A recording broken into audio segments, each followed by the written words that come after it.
Hey everybody, Jesse Reed here with Queens and Kings. We're doing an interview here with Drop Entertainment. Brendan and Alissa, how are you guys doing? Doing good, man. How are you doing? Great.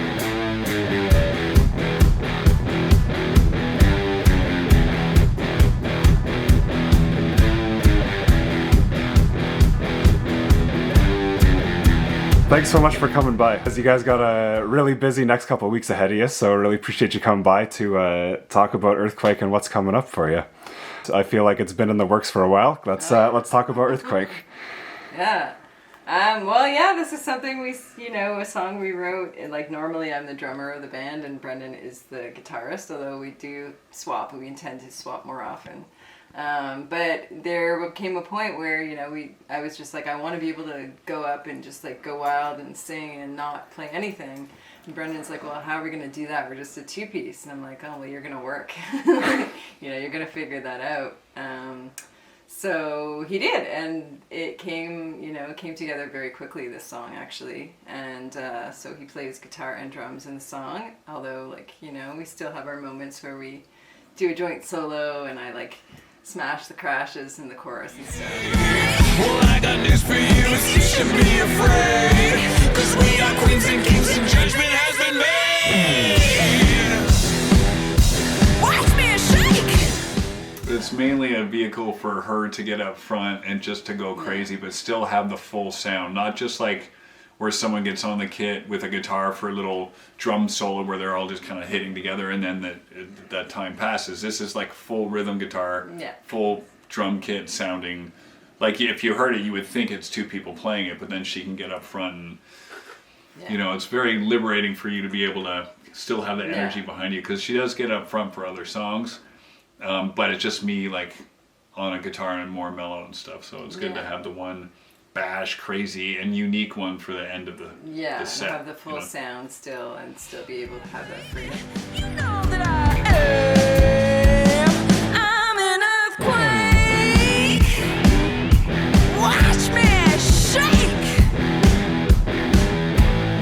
And it's kind of like, we have others like it. It's kind of stage one. We have a lot more plans, we're both very DIY people, my other project is a looping project, so I'm used to doing stacks of harmonies and looping instruments and doing all that kind of independently. And he, wears a lot of hats as a photographer, a web designer. He used to do video game design, video, directs music videos, and we both kind of edit videos a bit. So we have a lot of talent between the two of us to carry everything. It's, we're both kind of people sometimes too much work. We find ways to do as much as we can, with as little resources or people, you know what I mean? Figure out how to make it work. So it was a good little discovery that we can make it it happen. And then we're like, we need a video for this. Yeah. How are we going to pull it off? Who do we know? The man behind the camera came to the rescue, because I can't really film myself when I'm on a drum kit. So we asked the next best thing to get him out and his magic and skill set. Yeah, that video, that was an incredible experience. I got to shoot a portion of that with you guys. It's good fun. And that location doesn't even exist anymore, right? No. So this is probably the last... and it looks like it was never there, because nature is a beast. Totally flat. And quickly demolished. it will just go, I got free reign again. Yeah. So I can't even recognize, there's no cement, you can't find shit. We didn't know that at the time. Brendan was just driving by one day, and I think he saw it, and he was like, ooh, reverse, I'm like, reverse, Screech, reverse. guess what? We're doing a video. Get the gang together. Yeah. So that was just kind of a random discovery, and then our other location, I just kind of had this, thing where maybe we could do both, and then kind of merge them in one, and I feel it was successful, and 100% successful. Looks very seamless, and we're really stoked about this video. Actually, I think a lot of effort. Definitely one of our best, and we're very stoked about it. Yeah, it's got some, and what's really cool is there's some scenes that incorporate the drone that is a unique situation where maybe you were just landing the drone and it was turning in this weird, crazy way, and I was like, oh my god, this could be really cool, and fit in one where the drone takes a certain angle, and then I knew that I had another shot at that exact angle. So after the drone falls and does this, I overlaid the other one, stretched it to fit the other angle, so it pops in that we're already jamming in the scene that has nothing in it before. Yeah. So really cool. I don't think even the guy behind the camera has seen it. We should mention that we did all this filming that day, and like originally when Brendan and I were coming up with this idea for this video, we're like, oh, if only we had a drone. I wish we had a drone. And so we did this day of shooting with you, and then, you know, we thought we were kind of about to wrap it up, and you were like, oh, guys, by the way, I have a drone. And we're just like, what? And we were like super, super excited. Yeah. And then I was fitting it in everywhere. Yeah. We were going over it, and we're like, we got to add this in there. And this in there. Drone galore. Yeah. Awesome.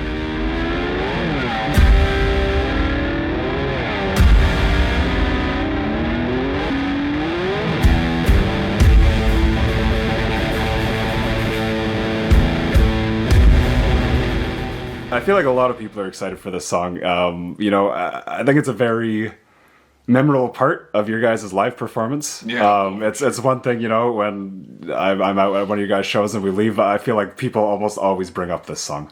Yeah. To you, does it feel like a really important song? Kind of what's the importance of this song to you guys? Yeah, I mean, it's important to us just because, well, I mean, definitely, you know, it does get, I guess, a reaction because, you know, it's a little bit different. But, I mean, I think it's something that really shows, you know, that we're, you know, the extent to which we'll kind of try and be creative and figure out ways to do things, you know, with limited people, limited resources, and just like the collaborative effort. I think we're both very like rhythmic people. We're both like, you know, we both play guitar, we both play other instruments, but I think we're just inherently both very rhythmically kind of driven people. So to be able to do a little bit of that like joint drum stuff, you know, is really fun. And for me, it's just kind of like the climax of the set. I mean, not necessarily like we'll be weaving more different kinds of elements of that in, but like it just like, you know, it's just so nice to have that last, you know, after playing drums, which is really therapeutic in itself, to just be able to just be free and just go wild in front of the crowd. And then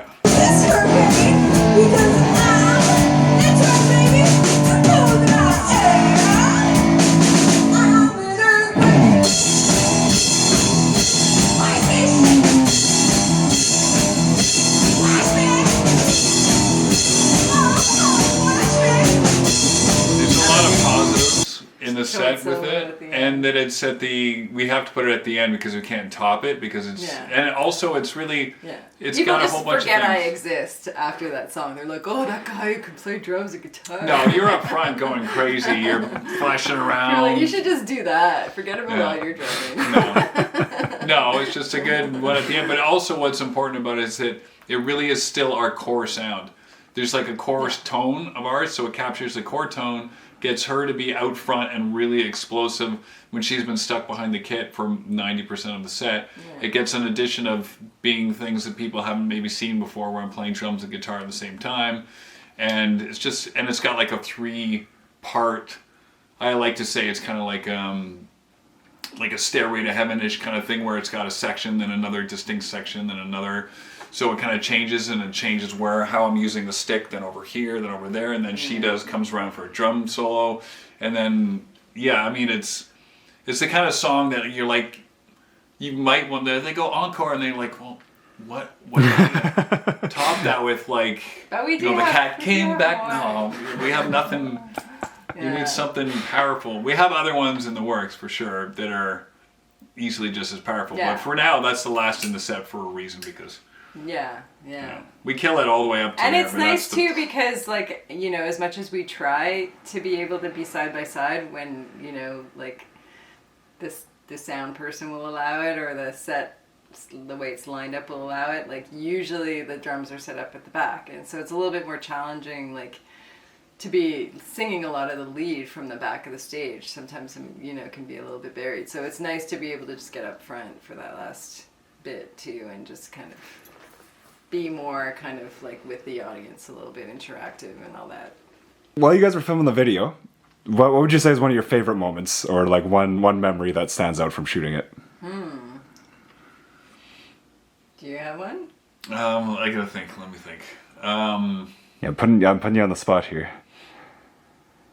Well, there's a lot of parts. I mean, I literally, if I hadn't already said it in the interview, I'd be saying the part again with the drone coming down and like editing it, like to match that. Like that to me was like a really amazing part. Or actually, for me, it's mainly during editing stuff where taking, like there's a drone in that the man behind the camera, Jesse Reed did, and he flew the drone in. But then there's a shot I wanted to put right after that you were already close, right, from a different take. So I put them together, but then I noticed it was bang, and then just didn't move. So I was like, I really love the swoop in, like the dynamic crane-ish movements in the video are really what I like, mixed with the other stuff. But all of it really fits well together. Yeah. But having to zoom in, and then what I did on the second frame of it, I just zoomed in that as well. I keyframed that to match the speed, but then I did a speed ramp down to, so it looks like it's the drone going from and slowing down into it instead of a popping. So that kind of grandiose, the grandiosity of the video, you know?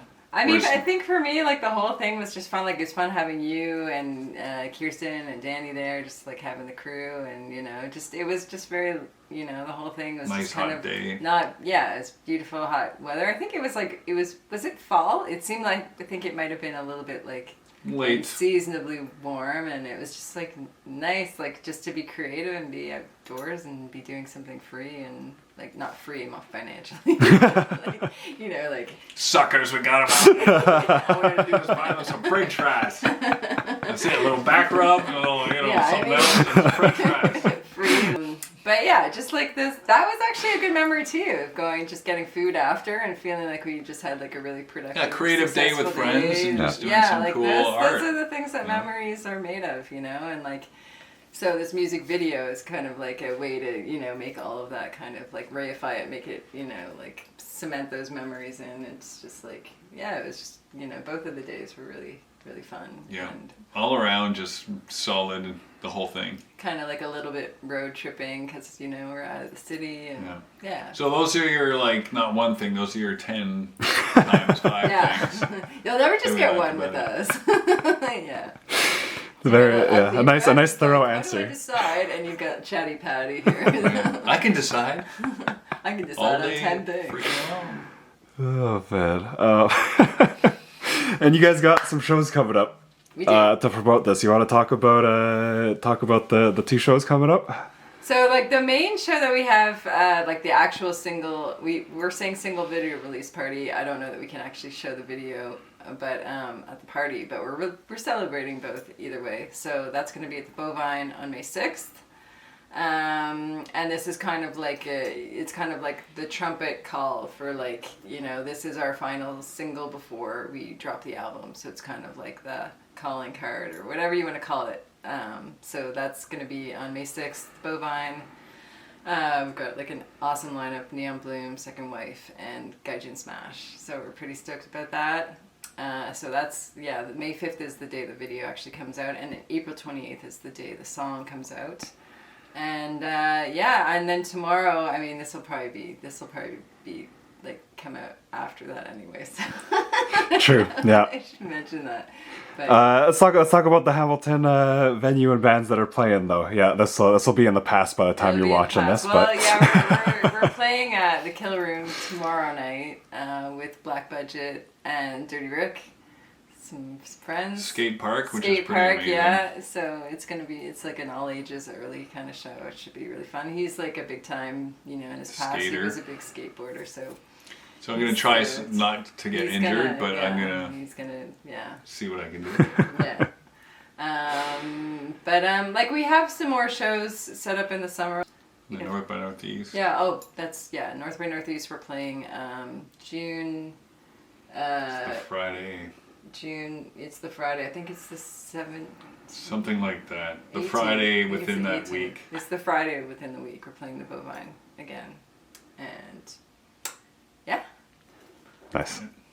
Awesome. Okay, so that's a whole bunch of stuff coming up in the next little while. Yeah, there's some more. Like it's all gonna be like Leading towards the album. We post all of it on our socials and stuff like that. Insta's your best. Yeah. Awesome. And then we will be, so like I said, we're going to be releasing the album. We no firm dates on it, but we will be announcing that as soon as we can. And that should be later in the summer. Awesome. So yeah, it sounds like a big year ahead for you. Oh yeah. Knock on wood. Yeah, before we go, definitely going to encourage everybody to watch Earthquake. We're going to have that linked into this interview where you can find that, as well as all you guys' socials. Anything else you guys want to tell anybody watching this? Jesse rocks! Jesse Reed in the house. David! Check out Queens and Kings and peace out. Yeah, thanks so much for having us. Always a pleasure to do anything creative with you. It's always great. Amazing. Awesome. Okay, thank you guys so much for coming on. All right, thank you, man.